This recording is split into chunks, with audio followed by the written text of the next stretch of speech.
Bonjour et bienvenue à chacune et à chacun. J'espère que vous allez bien après cet été, maussade certes, mais que j'espère reposant pour vous. Je me réjouis de vous retrouver avec ces vidéos où nous voulons partager un peu de la parole de Dieu. Cette parole de Dieu qui nous encourage aujourd'hui en ce dimanche à porter notre attention sur les autres avec ce mot d'ordre, ce que vous avez fait à l'un de ces plus petits, c'est à moi que vous l'avez fait. Prions. Seigneur, nous te bénissons pour ce jour, pour le calme et pour ta présence. Merci parce que tu viens à nous par ta parole, par ton Esprit Saint, par ton amour en nous et autour de nous. Donne-nous d'entendre ce que tu nous dis, donne-nous de croire ce que nous entendons. Donne-nous de vivre ce que nous croyons. Amen.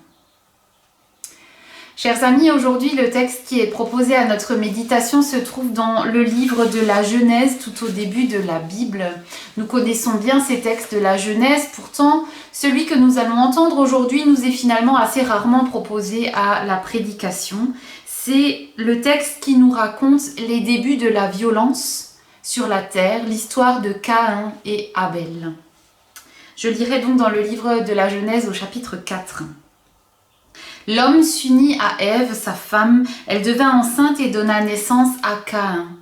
Elle dit, avec l'aide de l'Éternel, j'ai formé un homme.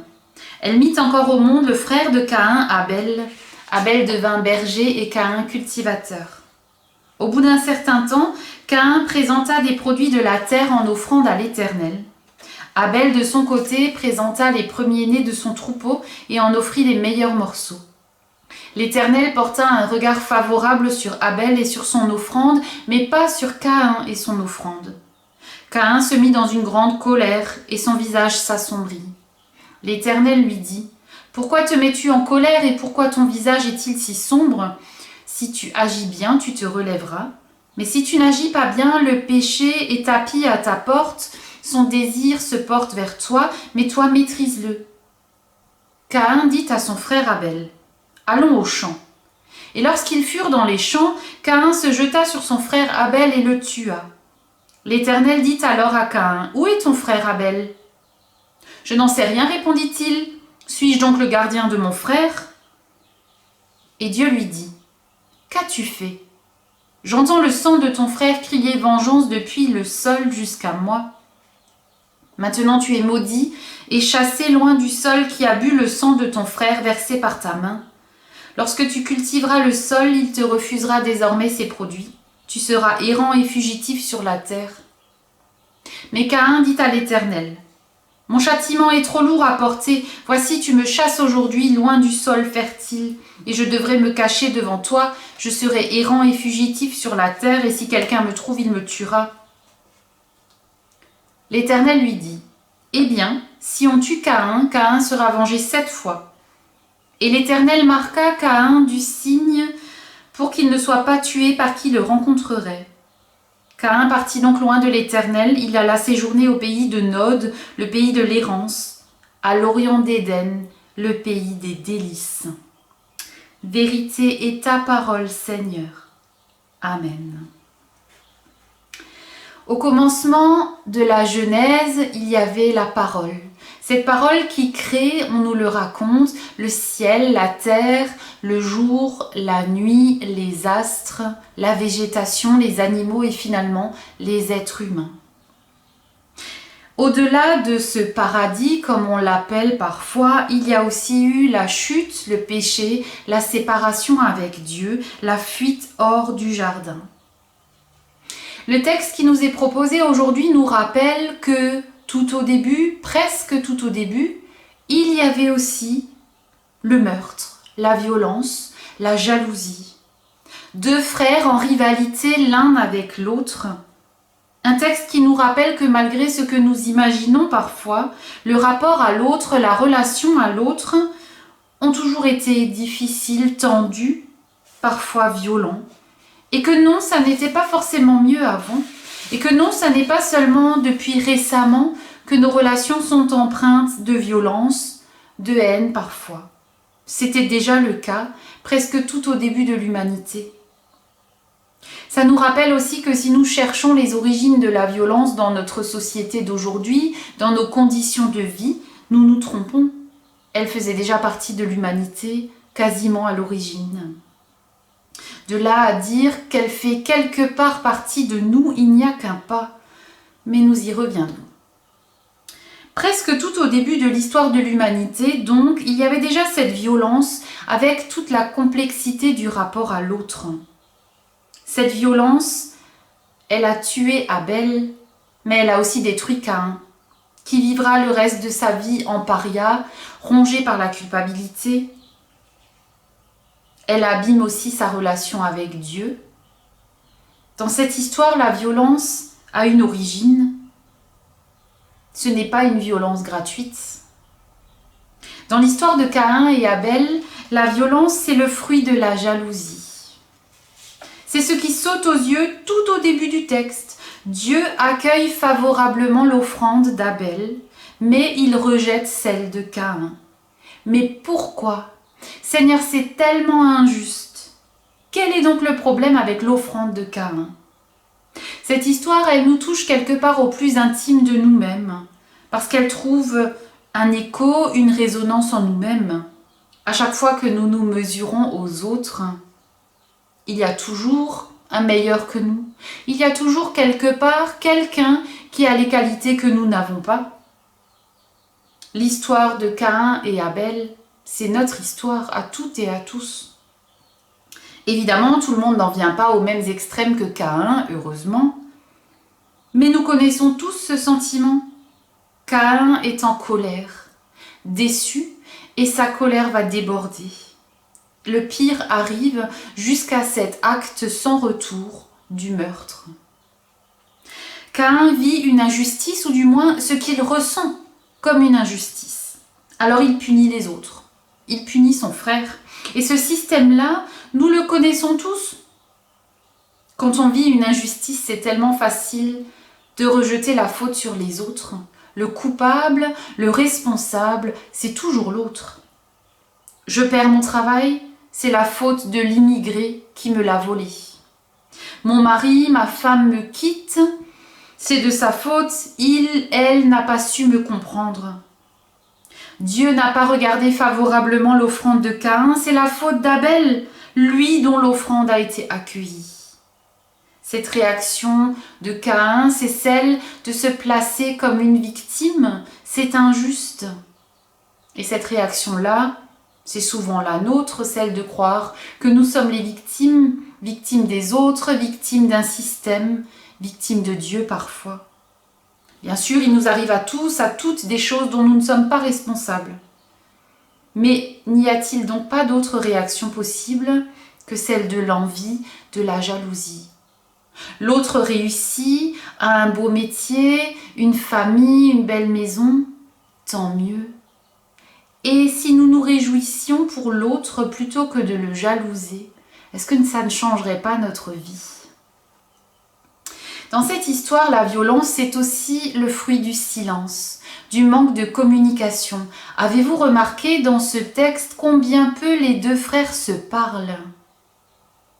Abel, lui, ne parle pas du tout, pas un seul mot. Caïn, lui, donne juste des ordres. Allons au champ. Il y a comme un vide dans cette parole. La violence, elle est dans ce silence ou dans ce monologue. Caïn dit à son frère Abel, « Allons au champ ». Et quand ils furent au champ, il se jeta sur son frère et le tua. Pas de dialogue, c'est juste un rapport de force. Caïn parle seul, il ne laisse pas de place à son frère. On peut déjà tuer par la parole, on peut réduire l'autre au silence, on peut l'écraser. On a peur de ce que l'autre pourrait dire, on a peur de la place qui pourrait nous être prise, peur de ne plus exister aux yeux des autres, aux yeux de Dieu. Alors c'est lui ou c'est moi. Depuis notre plus tendre enfance, on est en rivalité avec nos frères et sœurs d'abord pour gagner l'affection de nos parents.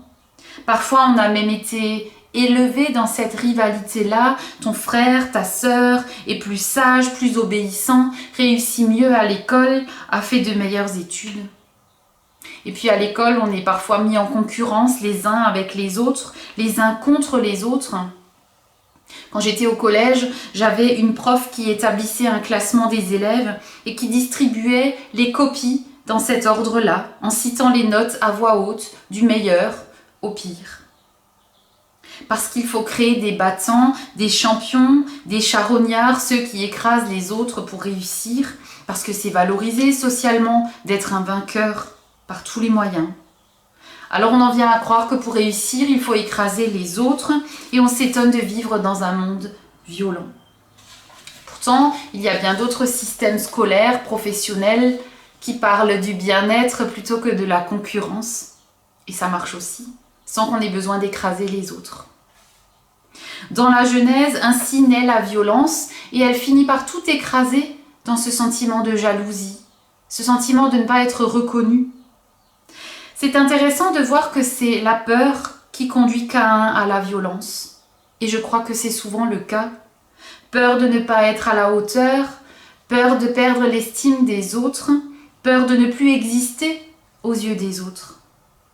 Et Caïn va choisir la pire des solutions, éliminer l'autre pour exister.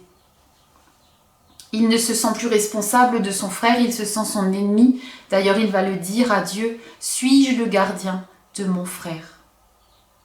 Mais Dieu parle. Nous allons retrouver là le Dieu de la parole, alors que les humains ne parlent pas. Dieu, lui, va se remettre à parler. Il interpelle Caïn, il lui pose des questions. On peut supposer que Dieu sait très bien ce qu'a fait Caïn. Mais il ne le laisse pas seul pour prendre conscience de la gravité de son acte, il va le prévenir. Attention, un monstre te guette, méfie-toi. Dieu ira jusqu'au bout avec Caïn, jusqu'au bout de sa culpabilité, jusqu'au bout de son acte terrible. Ça ne veut pas dire que ce sera facile pour Caïn, il ne pourra jamais oublier, marqué à vie, comme Dieu l'a marqué de ce signe, à vie, il restera marqué par cet acte terrible qu'il a commis. Pourtant, ce signe, c'est aussi la marque de l'amour de Dieu qui ne l'abandonne pas, malgré l'horreur de ce qu'il a fait. La promesse de la présence de Dieu auprès de Caïn, oui, ce que tu as fait va te poursuivre toute ta vie. Ta vie est marquée irrémédiablement par ce que tu as fait, mais tu as quand même le droit de vivre, malgré tout. Dieu n'efface pas ce qui s'est passé, mais il aide à prendre conscience de la violence qui est en Caïn, en nous. Il nous amène à la reconnaître, à l'assumer, à la surmonter. L'histoire de Caïn, elle est incroyablement brutale, et d'un autre côté, elle nous donne une raison d'espérer. Il y a une promesse malgré tout, Dieu est là, jusqu'au plus profond de la noirceur de Caïn. Dieu ne l'a pas abandonné. Et même lorsque finalement il a été vaincu par sa propre violence, Dieu a été là encore. Non pas comme un œil qui voit et qui surveille tout, mais plutôt comme un ami qui marche et qui chemine à ses côtés. Puissions-nous être conscients de cette présence, ce Dieu fidèle qui est là jusqu'au plus profond de nos ténèbres, ces ténèbres tapies au plus profond de nous-mêmes, avec lesquelles nous luttons parfois. Mais jusque dans nos luttes, le Seigneur est là, et même si un jour ces ténèbres devaient prendre le dessus temporairement dans nos vies, il serait encore là. Puissions-nous prendre conscience que cette présence révèle aussi nos violences, nos jalousies, nos envies. Mais avec le Seigneur, un autre chemin est possible. Le péché est tapi à ta porte, mais tu peux le maîtriser avec le Seigneur. Tu peux te savoir aimer et accepter entièrement et totalement. Tu n'as pas besoin d'éliminer l'autre pour exister. Devant le Seigneur, tu es toi, entier, unique, aimé. Un autre chemin est possible, celui de ne pas avoir à prouver notre valeur, mais de la recevoir, gratuitement. Amen. Prions. Seigneur, toi qui es fidèle, toi qui nous appelles à une relation vivante avec toi, aide-nous à te faire confiance, au-delà de nos doutes, de nos difficultés, de nos ténèbres. Merci parce que nous pouvons maintenant nous tourner vers toi pour te remettre dans la prière toutes nos difficultés, tout ce qui pèse en nos cœurs.